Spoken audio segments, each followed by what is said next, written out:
Assalamualaikum, halo Bapak, Ibu, dan teman-teman semua. Kembali lagi di channel Black Ranger TV. Nah, Bapak Ibu, karena ada banyak teman-teman yang chat personal ke admin FFA ya, terkait tentang RHK yang sudah saya buat. Jadi, untuk membantu Bapak Ibu dalam menentukan RHK yang akan Bapak Ibu ajukan, maka saya akan membuat video ini. Ini berdasarkan kegiatan yang sudah saya lakukan di sekolah bersama dengan guru-guru yang lain dan juga berdasarkan beberapa pertimbangan. Nah, untuk pengisian RHK ya Bapak Ibu, dalam pengelolaan kinerja PMM harus disertai dengan bukti dukungnya. Dan setiap RHK-nya itu ada poin yang berbeda-beda. Nah, ini ada informasi dari Bapak Tamsirudin. Ya, jadi sudah lebih dirincikan oleh Pak Tamsirudin ini. Nah, untuk penjelasannya ya Bapak Ibu, terkait tentang rencana hasil kerja atau RHK untuk nomor pertama itu ada meningkatnya kompetensi melalui peran sebagai partisipan kegiatan seminar, lokakarya, konferensi, simposium, dan atau studi banding lapangan yang diselenggarakan di bidang pendidikan. Nah, untuk satu kegiatan itu setara dengan 4 poin. Dan bukti dukungnya itu ada maksimal untuk 8 kegiatan. Lalu penjelasannya, durasi atau jumlah jam seminar, lokakarya, konferensi, simposium, dan atau studi banding lapangan tidak ada batas minimal dan maksimal. Penyelenggaraannya pun bebas asal terpercaya. Kemudian untuk poin yang kedua, yaitu meningkatnya kompetensi melalui peran sebagai peserta berbagi praktik baik yang diselenggarakan komunitas belajar. Untuk satu kegiatannya itu harus berdurasi 2-3 jam dan akan diakui setara 4 poin. Nah, untuk bukti dukungnya itu maksimal ada 8 kegiatan.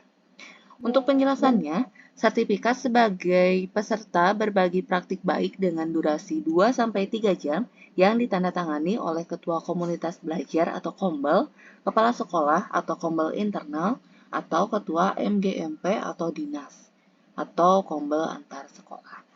Kemudian yang ketiga, ada tentang meningkatnya kompetensi melalui peran sebagai peserta coaching atau mentoring pengembangan kompetensi oleh guru, kepala sekolah, dan atau pengawas sekolah. Nah, untuk satu kegiatannya itu setara dengan 4 poin, dan maksimal sertifikatnya itu ada 8 kegiatan. Dan sertifikat yang ditandatangani oleh kepala sekolah atau pihak dinas. Itu yang diakuinya ya Bapak Ibu. Kemudian ada tentang meningkatnya kompetensi melalui peran sebagai penelaah aksi nyata sejawat yang dihasilkan guru atau kepala sekolah lain. Itu untuk 10 aksi nyata setara dengan 6 poin. Dan untuk laporannya itu maksimal ada 6 kegiatan. Penjelasannya, guru atau kepala sekolah yang telah lulus menjadi penelaah aksi nyata melalui seleksi PMM. Nah, itu kalau tidak salah sudah ya di bulan akhir tahun 2023 ya Bapak Ibu. Jadi mungkin untuk penelaah aksi nyata ini tidak bisa dipilih oleh sembarang orang karena harus sudah lulus melalui seleksi PMM. Kemudian yang poin kelima ada meningkatnya kompetensi melalui peran sebagai penelaah cerita praktik yang dihasilkan guru dan atau kepala sekolah. Nah, untuk 10 cerita praktik setara dengan 6 poin. Untuk bukti dukungnya, laporannya itu maksimal untuk 6 kegiatan. Nah, penjelasannya, guru atau kepala sekolah yang telah lulus menjadi penelaah cerita praktik melalui seleksi PMM. Itu juga sama ya, seperti penelaah aksi nyata di poin sebelumnya. Selanjutnya, meningkatnya kompetensi melalui peran sebagai penelaah perangkat ajar yang dihasilkan guru dan atau kepala sekolah lain itu bernilai 6 poin. Catatannya, untuk 10 perangkat ajar secara dengan 6 poin, dan untuk laporannya itu maksimal 6 kegiatan. Untuk penjelasannya, guru atau kepala sekolah yang telah lulus menjadi penelaah perangkat ajar melalui seleksi PMM. Ya, itu sama ya Bapak Ibu dengan poin yang sebelumnya juga ya. Jadi memang sudah ada seleksi dari PMM. Jadi tidak bisa sembarang Bapak Ibu bisa mengikuti atau memilih yang seperti ini ya untuk poin yang ini. Kemudian nomor 7, meningkatnya kompetensi melalui peran sebagai penyusun kumpulan konten unggulan yang dapat dibagikan kepada guru dan atau kepala sekolah lain. Nah, untuk poinnya, satu kumpulan konten unggulan yang terbit di PMM setara dengan 6 poin. Nah, kemudian kumpulan konten unggulan yang terbit di PMM maksimal 6 kegiatan. Nah, untuk penjelasannya, konten unggulan yang terbit pada menu rekomendasi jempolan yang telah melalui kurasi oleh pihak PMM atau Kemendikbudristek. Kemudian, poin nomor 8, meningkatnya kompetensi melalui peran sebagai narasumber berbagi praktik baik dalam kegiatan yang terkait implementasi kurikulum merdeka dan atau perencanaan berbasis data. Nah, itu bernilai 8 poin dalam durasi kegiatan 2-3 jam dan sertifikatnya itu maksimal 4 kegiatan. Penjelasannya, semua guru dapat menjadi narasumber berbagi praktik baik. Kegiatan berbagi dapat dilakukan dalam kombel baik intrasekolah, antar sekolah, maupun kombel daring. Kemudian poin yang ke-9, meningkatnya kompetensi melalui peran sebagai partisipan observasi praktik pembelajaran. Persiapan, pelaksanaan, dan diskusi tindak lanjut bersama rekan sejawat bernilai 8 poin. Jadi pelaksanaannya itu satu observasi sebagai pelaku dan pengamat secara bergantian.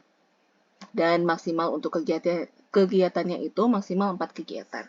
Dan bisa untuk semua guru berkesempatan menjadi partisipan observasi dalam praktik pembelajaran sebagai pelaku dan sebagai pengamat secara bergantian. Kemudian nomor 10, meningkatnya kompetensi melalui peran sebagai peserta kegiatan pelatihan atau bimbingan teknis yang memperoleh sertifikat di bidang pendidikan, kebudayaan, riset, dan teknologi. Nah, untuk satu kegiatannya itu berdurasi 2-3 hari setara 8 poin. Dan untuk sertifikatnya itu maksimal ada 4 kegiatan. Nah, untuk penjelasannya, pelatihan atau bimbingan teknis tidak dibatasi oleh jumlah jam, asal berdurasi 2-3 hari. Penyelenggara kegiatan pun tidak dibatasi, asal terpercaya. Kemudian poin yang ke-11, meningkatnya kompetensi melalui peran sebagai peserta pelatihan mandiri sesuai model kompetensi guru, kepala sekolah, dan atau pengawas sekolah, yaitu bernilai 8 poin. Satu pelatihan beserta aksi nyata setara 8 poin ya Bapak Ibu. Kemudian sertifikat topiknya itu maksimal 4 kegiatan. Untuk topik pelatihan mandiri di PMM disesuaikan dengan kebutuhan. Nah, untuk poin yang ke-12, meningkatnya kompetensi melalui peran sebagai coach, mentor, fasilitator, dan atau pengajar praktik dalam kegiatan pengembangan kompetensi kepada guru, kepala sekolah, dan atau pengawas sekolah. Nah, untuk kegiatannya itu berdurasi 2-3 jam, itu setara dengan 12 poin. Dan untuk sertifikatnya itu maksimal ada 3 kegiatan. Guru atau kepala sekolah berperan sebagai coach, mentor, fasilitator, dan atau pengajar praktik dalam kegiatan pengembangan kompetensi kepada guru, kepala sekolah, dalam kegiatan program pendidikan guru penggerak dan PPG. Nah, untuk poin yang ke-13, meningkatnya kompetensi melalui peran sebagai penyusun cerita praktik yang dapat dibagikan kepada guru dan atau kepala sekolah lain. Nah, untuk satu cerita praktik yang terbit di PMM itu setara dengan 12 poin. Dan untuk cerita praktik yang terbit di PMM-nya itu maksimal 3 kegiatan. Cerita praktik yang terbit di video inspirasi atau ide praktik penulis melalui tahap pendaftaran dan seleksi. Kemudian poin yang ke-14, meningkatnya kompetensi melalui peran sebagai peraih pengakuan atau penghargaan terhadap kompetensi dan kinerjanya dalam berbagai wadah atau ajang. Nah, itu bernilai untuk satu penghargaan setara dengan 12 poin. Dan untuk piagamnya itu maksimal 3 kegiatan.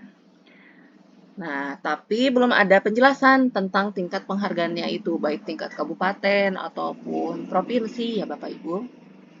Nah, kemudian poin yang ke-15, meningkatnya kompetensi melalui peran sebagai penyusun perangkat ajar yang dapat dibagikan kepada guru dan atau kepala sekolah lain. Nah, untuk satu perangkat ajar yang terbit di PMM itu bernilai dengan setara 24 poin dan maksimal itu 2 kegiatan. Jadi, perangkat ajarnya telah dikurasi oleh pihak Kemendikbudristek dan terbit di menu perangkat ajar. Nah, untuk nomor 16, meningkatnya kompetensi melalui peran sebagai peserta praktik magang pada dunia kerja dan atau bidang lain yang relevan. Bernilai 24 poin dan satu kegiatannya berdurasi 2-4 minggu. Nah, untuk sertifikatnya itu maksimal 2 kegiatan. Dan nomor 17, meningkatnya kompetensi melalui peran sebagai penggerak komunitas belajar dengan mengadakan minimal 3 kegiatan berbagi praktik baik, yaitu bernilai 36 poin. Nah, untuk sertifikatnya itu hanya satu kegiatan ya Bapak Ibu, karena minimalnya itu 32 poin dan ini sudah melebihi dari target minimal yaitu 36 poin. Nah, untuk penjelasannya, penggerak komunitas belajar adalah semua pengurus aktif atau bukan pengurus tetapi terlibat aktif sebagai panitia pelaksana kegiatan berbagi praktik baik. Hal ini dibuktikan dengan sertifikat yang ditandatangani oleh kepala sekolah. Kemudian, poin terakhir yaitu meningkatnya kompetensi melalui peran sebagai peserta program pelatihan dan pendidikan jangka pendek atau menengah pada bidang kepemimpinan dan bidang teknis yang relevan, seperti pendidikan guru penggerak atau pelatihan manajerial kepala sekolah. Nah, untuk satu kegiatan berdurasi 3-6 bulan setara dengan 128 poin. Dan untuk sertifikatnya hanya satu kegiatan. Untuk penjelasannya, program pelatihan dan pendidikan jangka pendek atau menengah pada bidang kepemimpinan dan bidang teknis yang relevan. Nah, itu adalah beberapa penjelasan dari berbagai RHK yang ada dalam SKP PMM di tahun 2024 ini yang harus diajukan oleh guru ya Bapak Ibu. Dan untuk RHK yang nanti saya akan berikan tips dan triknya untuk memilih RHK mana yang saya pilih kemarin ya Bapak Ibu. Nah, ini akan dibahas di video selanjutnya. Nah, mudah-mudahan informasi ini bisa bermanfaat ya Bapak Ibu. Terima kasih.